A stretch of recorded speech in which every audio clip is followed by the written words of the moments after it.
Valenzuela City. I'm 21 years old. I graduated from Our Lady of Fatima University. I took up nursing. And then, I don't have work today. Nurse ka, hindi ka takot sa dugo. Yes.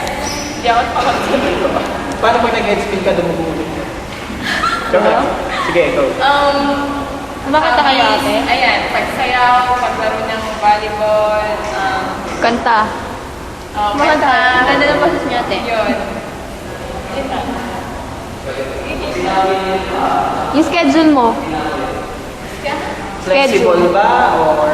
Alin? Ah... Ang schedule ko as of now, super flexible.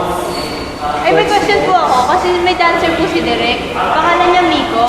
Kuya Miko, nagsasayaw rin siya sa Party Pilipinas. Tapos, kapag ano yan, paano pag halimbawa, nagkataon? Hindi kasi kami, ano lang kami, kung padagdag lang ba, kulang sila ng dancers, kailangan nila ng maraming dancers. Doon lang kami. Dapat okay na naman yung step nila sa Party Pilipinas.